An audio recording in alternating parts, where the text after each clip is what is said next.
ഈ ഉമ്മ എന്ന് പറഞ്ഞത് ഉമ്മുന്നല്ലേ നമ്മുടെ അറബിയിൽ പറയാം. അതെ. ഉമ്മുഹു ഹാവിയ ഖുർആൻ പറയണ്ടല്ലോ. അതായത് എല്ലാവർക്കും എത്തിച്ചേരാനുള്ള അവസാനത്തെ ഒരു സങ്കേതമാണ് ആര്? ഉമ്മ എന്ന് പറഞ്ഞത്. അതുകൊണ്ട് നമ്മൾ സന്തോഷങ്ങൾ ഇപ്പോൾ എത്ര പങ്കുവെച്ചാലും അതുകൊണ്ട് ബുദ്ധിമുട്ടില്ലല്ലോ.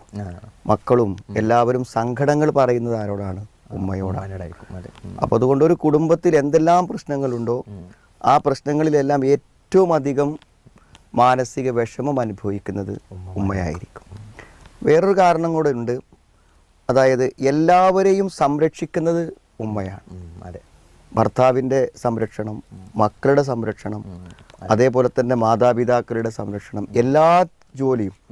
ഇപ്പം നിങ്ങളുടെ ഒരു ഭാര്യ വീട്ടിലുണ്ടെങ്കിൽ അവരുടെ ഉത്തരവാദിത്തം നിങ്ങളുടെ കാര്യങ്ങൾ അവർ നോക്കണം. അതെ അതെ. അതുപോലെ തന്നെ മക്കളുടെ കാര്യങ്ങൾ നോക്കണം. അതെ. നിങ്ങളുടെ മാതാപിതാക്കൾ കൂടെ ഉണ്ടെങ്കിൽ അവരുടെ കാര്യങ്ങൾ നോക്കണം. അതെ. അപ്പോൾ ഈ ഓരോരുത്തർക്കും എന്തുണ്ടായിരിക്കും?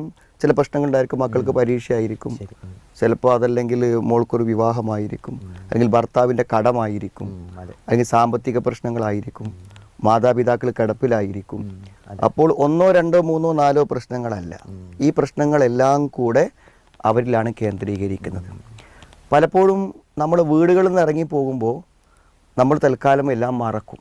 കാരണം നമ്മൾ വേറെ പല കാര്യങ്ങളിലും നിരതമാകുന്നു, പലരുമായി സഹവസിക്കുന്നു, പലരുമായി ഷെയർ ചെയ്യുന്നു. പക്ഷെ വീടിൻ്റെ അകത്തളങ്ങളിൽ കഴിയുന്ന ഉമ്മമാരെന്ത് ചെയ്യാണ്? വീടിൻ്റെ സങ്കടങ്ങളെക്കുറിച്ച് ആലോചിച്ച് ഏകാന്തമായി വേദനിച്ച് ഇരിക്കുകയാണ് ചെയ്യുന്നത്. അതുകൊണ്ടാണ് അവിടെ സങ്കടങ്ങൾ പലപ്പോഴും നമ്മളോട് പറയുന്നതും എഴുതി അയക്കുന്നതും വീസിലേക്ക് വരുന്നതൊക്കെ അതുകൊണ്ടാണ്. അപ്പം അതുകൊണ്ട് തന്നെ അവരുടെ സങ്കടങ്ങൾക്ക് തീർത്തു കൊടുക്കാൻ നമുക്ക് പറ്റില്ലെങ്കിലും ചില മാർഗനിർദ്ദേശങ്ങൾ അവർ ആഗ്രഹിക്കുന്നുണ്ട്.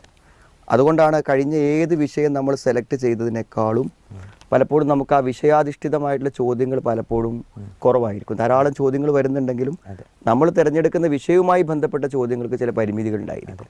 എന്നാൽ ഇന്നിപ്പോൾ നമ്മുടെ ഈ വിഷയം തിരഞ്ഞെടുത്തപ്പോൾ ധാരാളം ഉമ്മമാർ അവരുടെ സങ്കടങ്ങൾ നമ്മളുമായി ഷെയർ ചെയ്തിട്ടുണ്ട്. എൻ്റെ അർത്ഥം അത്രമാത്രം പ്രസക്തവും അത്രമാത്രം പ്രാധാന്യവും ഈ വിഷയത്തിനുണ്ട് എന്നാണ് നമ്മൾ മനസ്സിലാക്കുന്നത്. അപ്പോൾ തീർച്ചയായും നമുക്ക് അവർ നമ്മളുമായി ഷെയർ ചെയ്യുന്ന കാര്യങ്ങൾക്ക് ഉചിതമായ ചില ആശ്വാസവാക്കുകൾ പറയാൻ കഴിയുമെന്ന് നമ്മൾ പ്രതീക്ഷിക്കാം.